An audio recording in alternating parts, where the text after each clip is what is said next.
Kami harap teman-teman ketika dipanggil, ketika memang ini akan membuat eskalasi gerakan, ayo mari kita bersamai secara rame-rame gitu. Itu mungkin ya untuk pesan kawan-kawan Tarbiyah.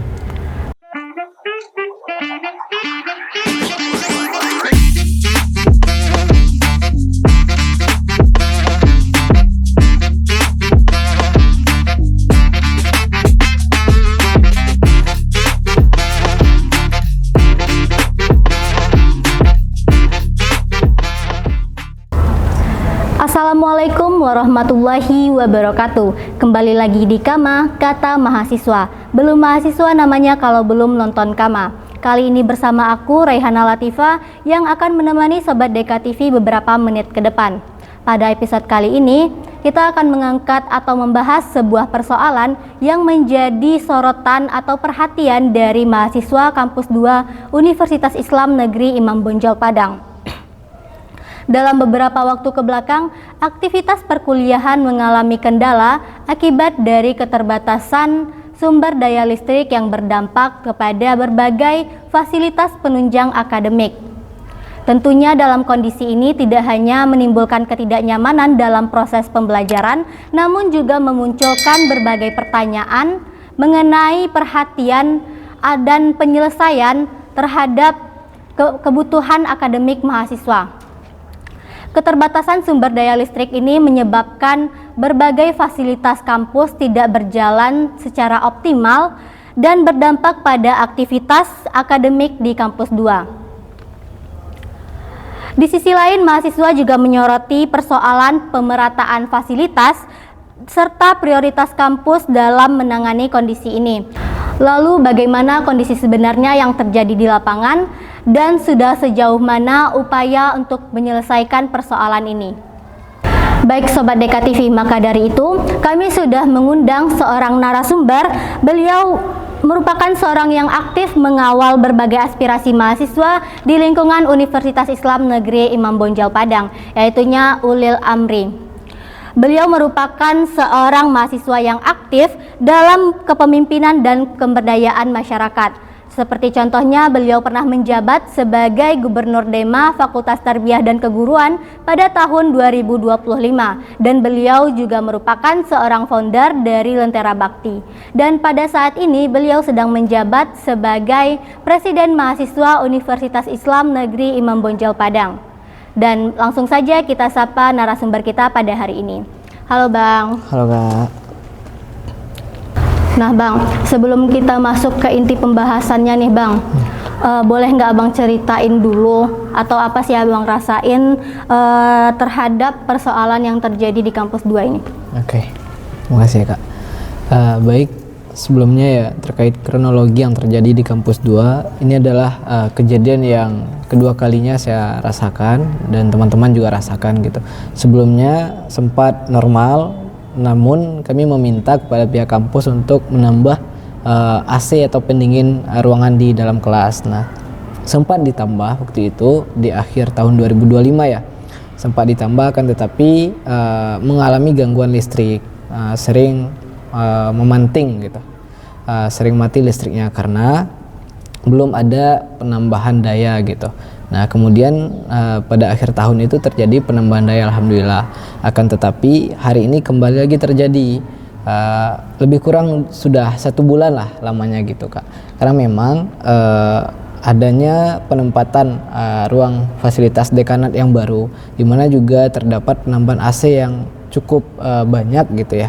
Nah akan tetapi juga kembali mengalami hal yang sama. Nah tidak adanya penambahan listrik sebelum penambahan AC terjadi. Nah, dan mengakibatkan berdampak langsung kepada kawan-kawan mahasiswa dan juga dosen sivitas akademika di kampus 2 terutama ya.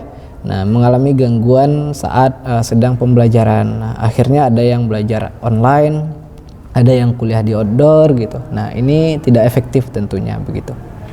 Dan juga buat yang sempro-sempro gitu atau bimbingan juga mengalami kendala berarti ya Bang? Iya tentunya, karena memang listrik sehingga infokus tidak bisa dipakai. Nah kemudian juga ketika sempro, ketika bimbingan ya, kemarin ada laporan dari teman-teman bahwasanya gelap-gelapan sedang bimbingan pakai senter gitu. Nah ini kan tidak efektif lagi gitu.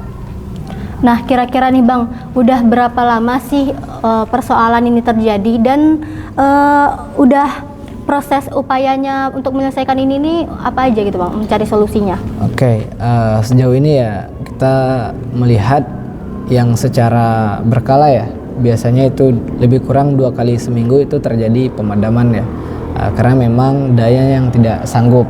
Nah lebih kurang sudah 1 bulan dirasakan oleh mahasiswa dan ini menurut kami waktu yang cukup lama dan mitigasi risiko yang kurang baik tentunya gitu.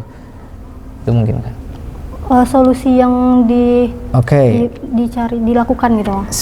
Sejauh ini kemarin saya sempat sapa ya kawan-kawan di Fakultas Tarbiyah, begitu juga dengan kawan-kawan himpunan, kawan-kawan Dema gitu, menyampaikan bahwasanya mereka sudah berkali-kali audiensi dengan dekanat dan pihak dekanat juga sudah bersurat ke pihak rektorat, akan tetapi sejauh ini belum ada info pasti kapan akan diselesaikan gitu. Gitu. Nah, terhadap respon dari kampus nih Bang, apakah sudah ada komunikasi atau pengumuman secara resmi dari pihak kampus sendiri Bang?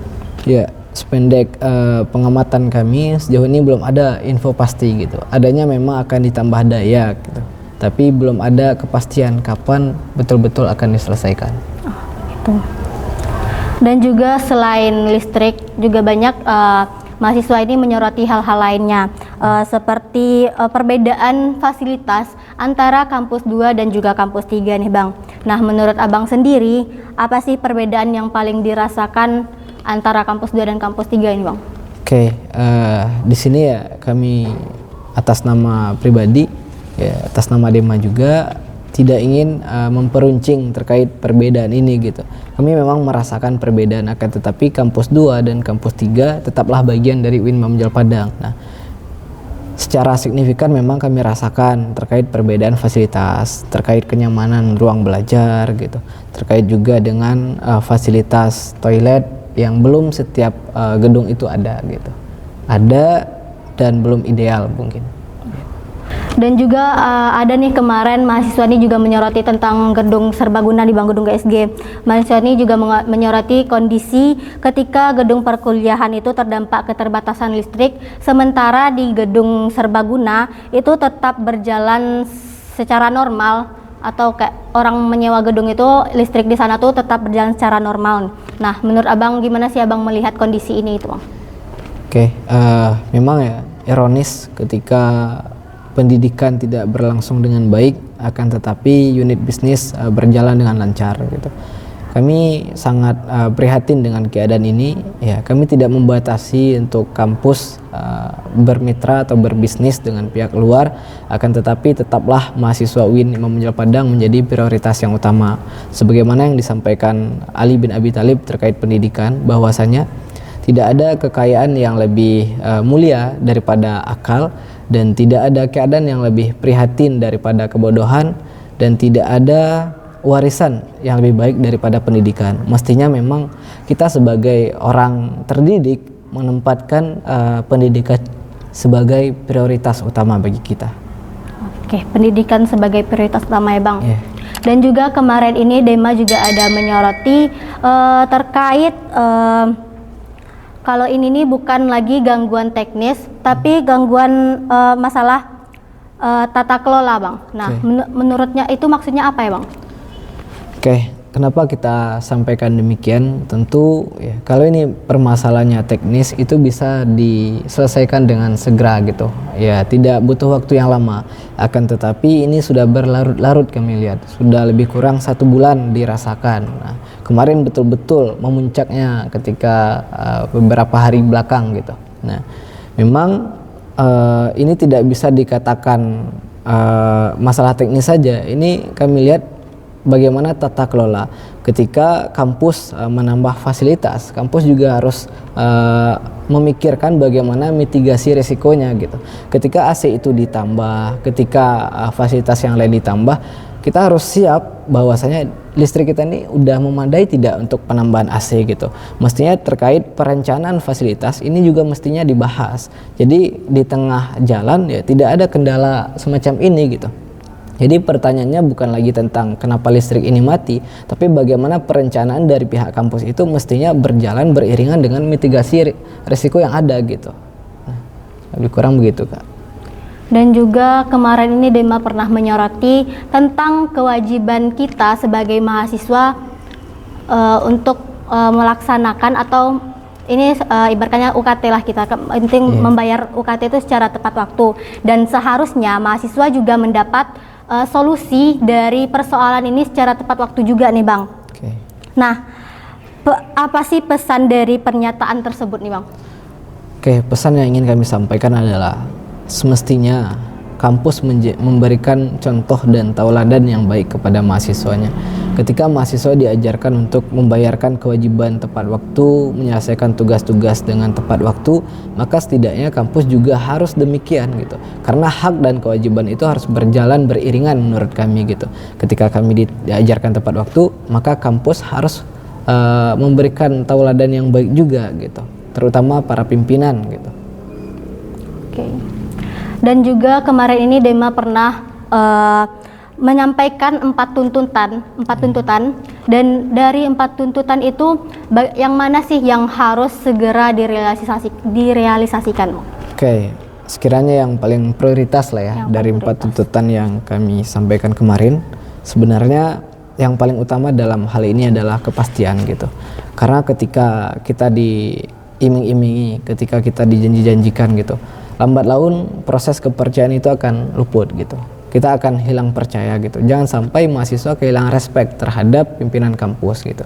Kami meminta memang kepastian bagaimana transparansi terkait roadmap dari penyelesaian masalah yang ada. Nah, misal kalau memang targetnya minggu depan gitu, bagaimana roadmapnya gitu. Nah, apa yang menjadi penghambat kenapa harus menunggu gitu. Nah, jadi ketika ada kepastian, ya ini bisa kepercayaan kami ini timbul di sini gitu. Tapi kalau tidak ada kepastian yang konkret, tidak ada roadmap yang jelas gitu, nah ini yang membuat kami kecewa terhadap institusi ini. Nah, jika dalam waktu dekat ini, kan tadi juga udah menyuarakan tadi kan, jika dalam waktu dekat ini tidak ada perubahan sama sekali atau tidak lanjut yang konkret dari pihak kampus, nah langkah apa yang bakal ditempuh Dema secara nyata, bukan hanya sekedar menyuarakan saja Bang? Siap. Ya, output yang kita angkatkan dari isu ini adalah bagaimana memang permasalahan ini diselesaikan dengan baik gitu.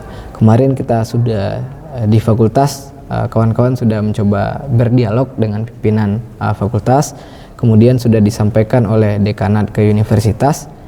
Belum juga selesai kami buat kajian propaganda, kami sampaikan. Nah, kami berharap ini ditanggapi gitu. Kami juga sudah memasukkan surat permohonan audiensi dengan pimpinan universitas di hari Senin gitu. Kami harap ini bisa direalisasikan dan bisa mendapatkan output yang jelas dari diskusi nantinya gitu. Kami berharap memang ini tidak lambat-lambat gitu. Karena ini masalahnya bukan masalah kemewahan, tapi hak dasar mahasiswa Fakultas Tarbiyah terutama ya. Nah, memang kalau ini tidak bisa didengarkan, tentu mahasiswa punya hak untuk membuat eskalasi gerakan, membuat dialog terbuka dan lain-lain nantinya gitu. Ini ada kemungkinan mendemo juga nggak sih Bang? Ya, kalau semisalnya kampus tuli dengan kritik yang ada, kampus tidak mendengarkan, tidak berbenah diri, ya, tentu hal-hal demikian bisa jadi timbul gitu ya. Namun kita berharap ini bisa diselesaikan dengan dialog konstruktif nantinya. Nah, apa sih aku mau Abang nyampein pesan buat mahasiswa di kampus 2 yang tetap menjalani perkuliahannya ini secara normal, walaupun ya kadang mereka menggunakan kipas pribadi, membawa kipas ke kelas, belajar sambil kipas-kipasan. Pesannya singkat teman-teman. Ya, pertama saya berharap mahasiswa Tarbiyah tetap semangat dalam menjalani proses perkuliahan gitu. Jangan gara-gara ini kita tidak lagi semangat dalam belajar, akan tetapi bantu juga kami untuk mengawal isu ini gitu. Jangan takut bersuara. Kami berharap teman-teman tidak menjadi penumpang gelap dari demokrasi itu sendiri gitu. Jangan diam ketika yang lain menyuarakan kebenaran, menyuarakan keadilan gitu. Jangan sampai diam gitu. Karena seperti teman ya, persis seperti teman yang tidak ikut ngerjain tugas kelompok tapi dapat hasilnya juga ketika berhasil. Nah, kami harap teman-teman ketika dipanggil, ketika memang ini akan membuat eskalasi gerakan, ayo mari kita bersamai secara rame-rame gitu. Itu mungkin ya untuk pesan kawan-kawan Terbiah. Dan juga aku mau dengar harapan dari Abang nih terhadap penyelesaian persoalan ini, Bang. Oke, kepada pihak kampus ya, kami berharap pimpinan sekalian, kritik ini bukan bentuk kebencian, akan tetapi bentuk kepedulian kami terhadap institusi ini gitu. Bentuk kepedulian kami yang tulus adalah dengan mengkritisi. Nah, ketika kritik ini disalah tanggapi, nah ini tidak baik tentunya. Kami berharap ya, kampus yang besar bukan kampus yang anti kritik, akan tetapi kampus yang besar adalah kampus yang berani mendengarkan, kemudian memperbaiki dan berbenah diri dari kritik yang ada. Oke. Baik Sobat Dekat TV semua, dari diskusi kali ini kita dapat melihat bahwa persoalan ini bukan hanya tentang sekedar listrik semata, tapi juga persoalan ini berkaitan dengan kualitas layanan pendidikan dan hak mahasiswa untuk mendapatkan pendidikan atau lingkungan yang layak untuk belajar. Dan harapannya semoga persoalan ini segera mendapat solusi yang baik dan cepat juga agar perkuliahan di Kampus 2 Universitas Islam Negeri Imam Bonjol Padang berjalan secara normal dan efisien. Amin. Dan sebelumnya kita akan mengucapkan terima kasih kepada narasumber kita. Terima kasih ya Bang sudah menghadiri atau bersedia menjadi narasumber pada episode kali ini. Baik Sobat Dekat TV, sekian dulu episode kita kali ini dan jangan lupa saksikan terus program-program lainnya hanya di YouTube Dekat TV UIN Padang. Saya Rayhana Latifah dan segenap kru yang bertugas pamit undur diri. Wassalamualaikum warahmatullahi wabarakatuh. Waalaikumsalam warahmatullahi wabarakatuh.